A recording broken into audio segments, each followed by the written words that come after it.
Good morning. हे plant मी Meeshoवरून मागवले होते. ड्रॅगन फ्रूटचे प्लांट आहेत हे. मला त्या टायमिंगला 6 प्लांट 167ला आले होते. सो मी ते पहिल्यांदा आले होते त्या टायमिंगला एकाच ट्रेमध्ये 6 प्लांट लावले होते.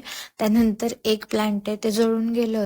आज 1 मंथ नंतर मी त्यांना परत दुसऱ्या ट्रेमध्ये सिंगल सिंगल लावणार आहे, कारण की ह्यांना वाढायला फार जागा लागते. सो मी हे लावले आहे. मला काही दिवसापासून वेड लागले की घरीच भाज्या उगवायच्या, घरीच सगळं करायचं. त्यामुळे मी धने सुद्धा लावले होते आणि मी काही कुंड्या ऑनलाईन मागवल्या होत्या. मग त्यामध्ये सुद्धा काही बिया वगैरे टाकून मी लावले आहेत आणि मी घरातल्या वाळलेल्या मिरच्यांच्या बिया सुद्धा काढून एका ट्रेमध्ये लावल्या होत्या. मी ना लास्ट टाइम नर्सरीमधून एक छोटंसं लिंबाचं झाड पण आणलं होतं. त्या झाडाला पण छोटे छोटे लिंब लागले आहेत आणि माझं शोचं प्लांट आहे, त्याला कीड लागली आहे. तर मी काय करावं ते मला प्लीज कमेंट करून नक्की सांगा.